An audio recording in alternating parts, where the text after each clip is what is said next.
Assalamualaikum warahmatullahi wabarakatuh. Perkenalkan, nama saya Rizky Ginanjar.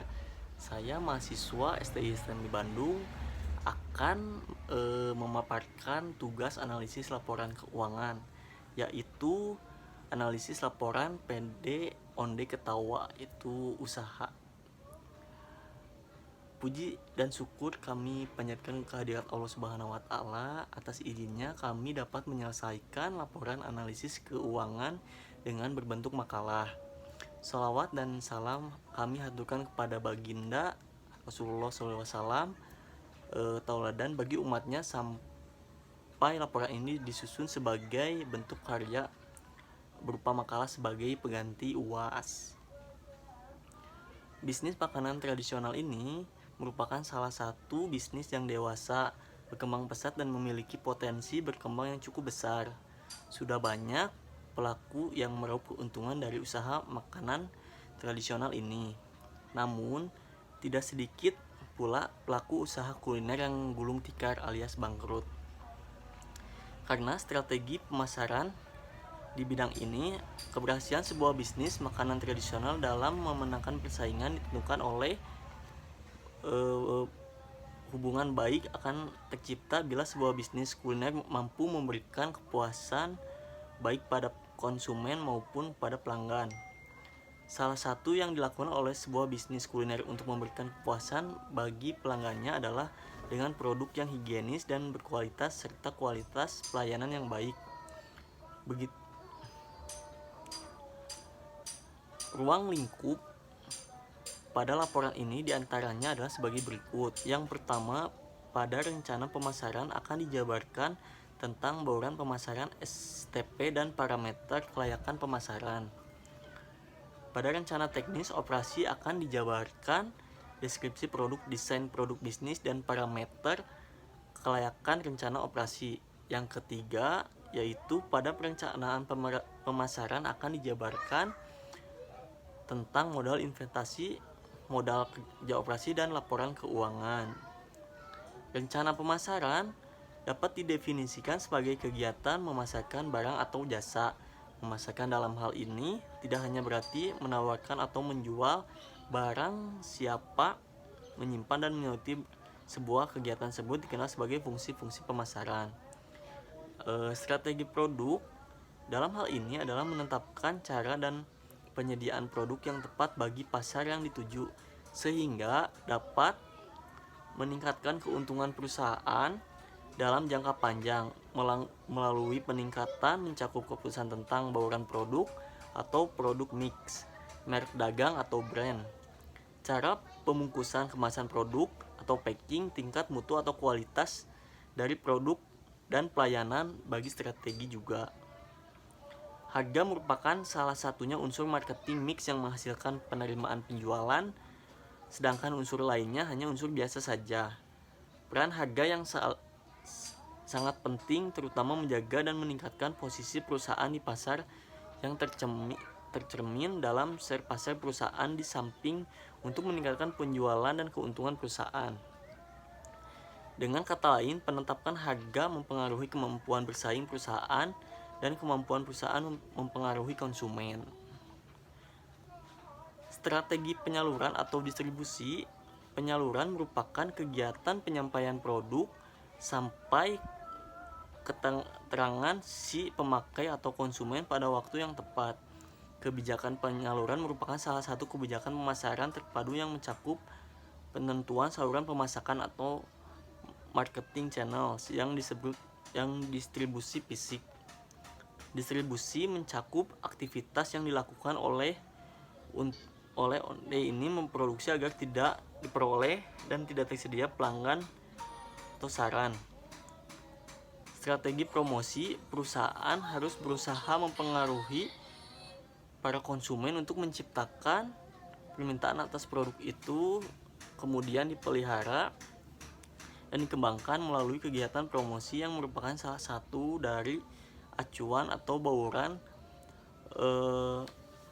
keseluruhan, serta direncanakan akan diarahkan dan dikendalikan dengan baik.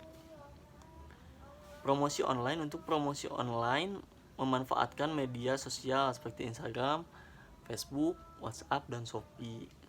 Promosi offline-nya untuk promosi offline produk secara langsung ke konsumen atau reseller.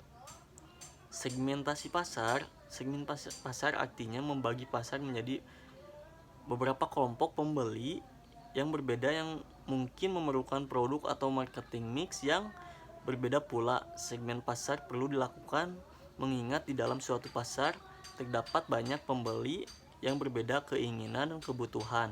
Ada beberapa variabel segmentasi. Yang pertama ada demografis. Segmentasi ini dilakukan membagi pasar ke dalam kelompok-kelompok berdasarkan variabel demografis seperti usia atau jenis kelamin atau besarnya keluarga, pendapatan ras, pekerjaan, dan geografis. Yang kedua, psikografis.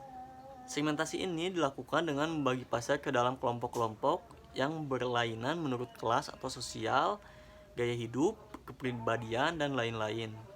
Perilaku segmentasi ini dilakukan membagi konsumen ke dalam segmen-segmen berdasarkan bagaimana tingkah laku, perasaan, dan cara konsumen menggunakan barang atau situasi pemakaian dan loyalitas merek. Cara untuk membangun segmentasi ini yaitu membagi pasar ke dalam pengguna dan non-produk keterampilan yang dimilikinya. Secara umum akan melakukan pemasaran di kota Bandung dan luar seperti Cirebon, Bandung, Bogor, Tasik, dan Garut. Segmentasi ini khusus di lingkungan terdekat seperti lingkungan tempat kerja. Pada demokrasi ini berdasarkan pada gender laki-laki perempuan. Kota Bandung yaitu 2.500.000 penduduk, Kota Cirebon 326.900 penduduk, Kota Bogor jumlah penduduknya 870, Kota Tasik 808, Kota Garut yaitu 2.765 penduduk. Untuk segmentasi pasar onde ini yaitu posisi pasar atau positioning. Menentukan posisi pasar yaitu menentukan posisi yang kompetitif. Kegiatan dilakukan mana yang akan dimasuki, pula menentukan posisi mana yang ingin ditempati dalam segmen tersebut. Posisi produk adalah membangun dan mengomunikasikan keunggulan bersaing produk yang dihasilkan dalam bentuk konsumen.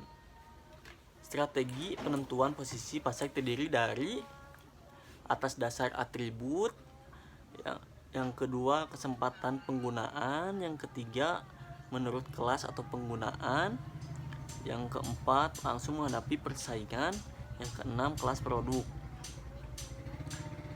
Memilih dan melaksanakan strategi penentuan posisi pasar yaitu identifikasi keunggulan kompetitif yang mungkin memberikan nilai yang terbesar dengan cara mengadakan perbedaan, yaitu diferensiasi produk, diferensiasi jasa, diferensiasi personel, dan diferensiasi citra.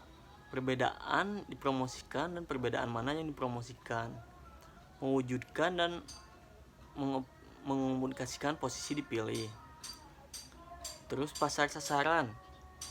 Setelah segmentasi pasar selesai dilakukan, maka terdapat beberapa segmen yang layak untuk digarap karena dianggap paling potensial. Secara umum, pengertian menetapkan pasar sasaran adalah mengevaluasi keaktifan setiap segmen, kemudian memilih salah satu dari segmen pasar atau lebih untuk dilayani. Menetapkan pasar sasaran dengan cara mengembangkan ukuran dan daya tarik segmen, kemudian memilih segmen yang diinginkan. Evaluasi segmen pasar. Yang pertama, ukuran dan pertumbuhan segmen seperti ini. Data tentang penjualan terakhir, proyeksi laju pertumbuhan dan margin laba dari setiap segmen. Struktur segmen menarik dilihat dari segi probabilitas kurang atau menarik apabila terdapat pesaing yang kuat dan agresif. Juga ancaman dan dari produk pengganti atau substitusi. Terus struktural segmen yang menarik dilihat segi memperhatikan energi yang dimiliki perusahaan, yaitu ketersediaan sumber daya manusia termasuk keterampilan. Pasar sasaran produk ini reseller, supermarket, tempat wisata, terus koperasi atau institusi. Memilih segmen yaitu menentukan salah satu lebih segmen memiliki nilai tinggi bagi perusahaan, menentukan segmen dan beberapa banyak yang dapat dilayani. Pemasaran bersama melayani semua pasar dan tawaran pasar, dalam arti tidak ada perbedaan mencari apa yang sama dalam kebutuhan konsumen, seperti produk permen karet yang bisa ditunjukkan semua orang. Keuntungannya adalah dapat lebih menghemat biaya. Terus pemasaran serba aneka, merancang atau tawaran untuk sewa pendapatan, tujuan atau kepribadian, seperti beda desain untuk industri mobil, pasar yang memerlukan biaya yang tinggi. Pemasaran terpadu khususnya untuk sumber daya manusia yang terbatas. Pemasaran yang akan diterapkan yaitu memaksimalkan potensi media sosial seperti akun Facebook, Instagram, Shopee atau WhatsApp. Yang kedua, menggunakan influencer dan key opinion seperti mikro makro brand ambassador. Yang ketiga, menjajal afiliasi, mempromosikan produk ke target pasar potensial lewat partner-partner terpercaya. Yang keempat, membuat video tutorial bisa dijadikan sebagai target promosi yang mengaku pelanggan di berbagai tahap konsumen. Yang kelima, mendaftar produk listing ke Borma atau Jogja, minimarket atau lokal. Analisis penelitian perencanaan untuk proses membeli produk Onde Ketawa ini yaitu dengan memilih langsung ataupun secara online melalui akun media sosial.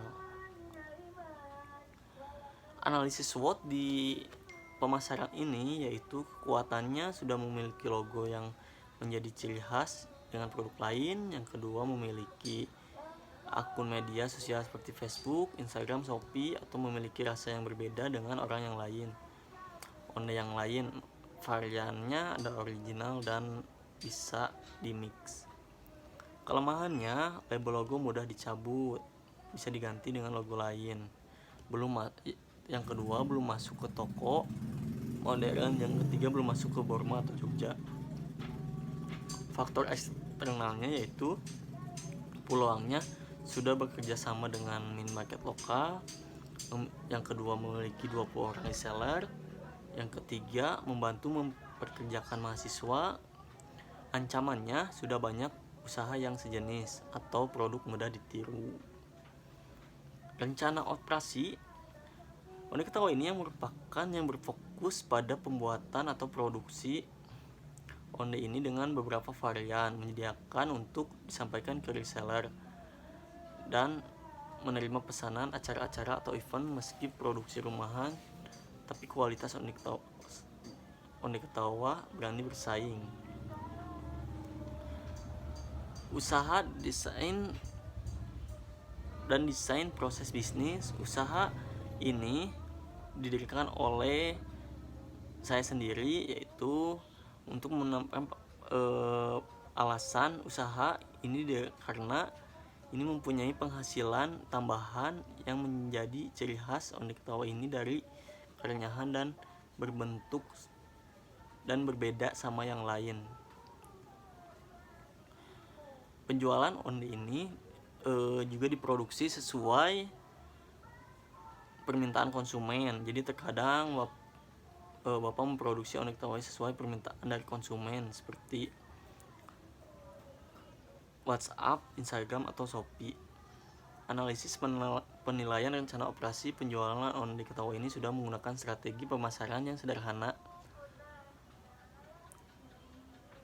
yaitu sistem relasi teman, saudara, atau media sosial. Terus di sini ada rencana keuangan atau modal investasi. Laporan awal dalam melakukan pengembangan usaha ini adalah pemenuhan alat produksi tambahan, alat penunjang lainnya. Rinciannya yaitu ada di gambar berikut ini. Dan perhitungan penyusutan ada di gambar.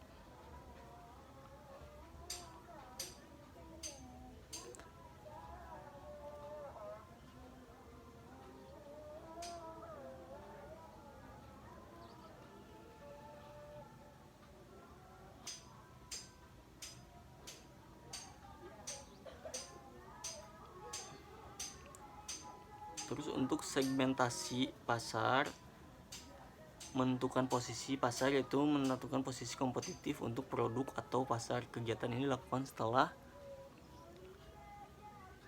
segmen tersebut dapat tercapai.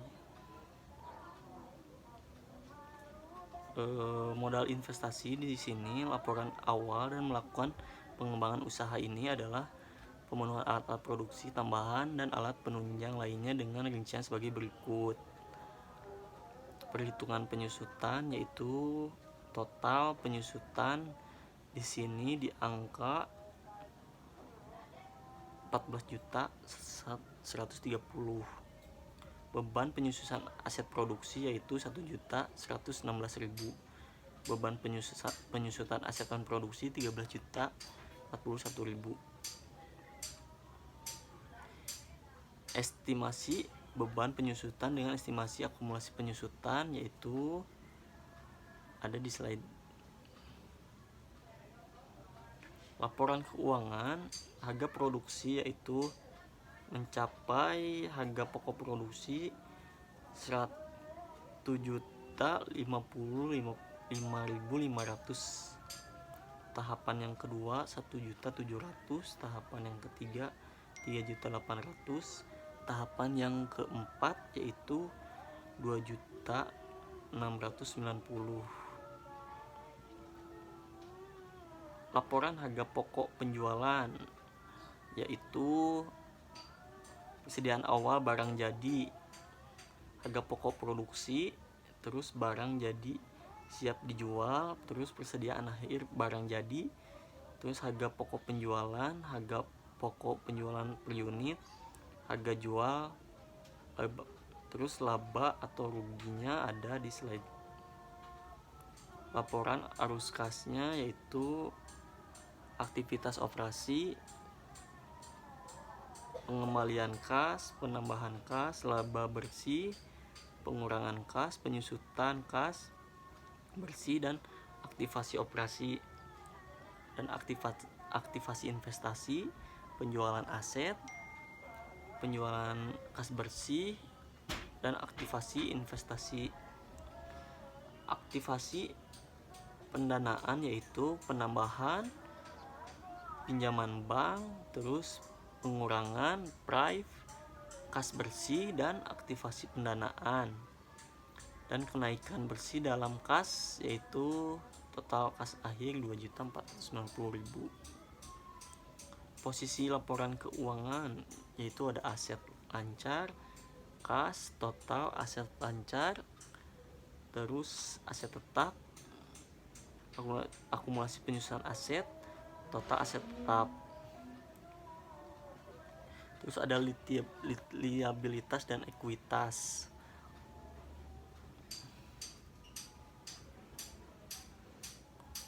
Kesimpulan untuk usaha ini berdasarkan aspek pemasaran yang dinilai dengan analisis SWOT, maka usaha ini layak untuk dilanjutkan. Sarannya, pada penyajian dalam makalah ini mungkin tidak menampilkan penjelasan secara mendalam. Selain itu juga penulis meminta kritik dan saran membangun dari pembaca sehingga penulis dapat mengupgrade diri lebih baik dalam pembuatan makalah. Paling sekian yang dapat saya sampaikan. Mohon maaf bila ada kata-kata yang kurang berkenan. Assalamualaikum warahmatullahi wabarakatuh.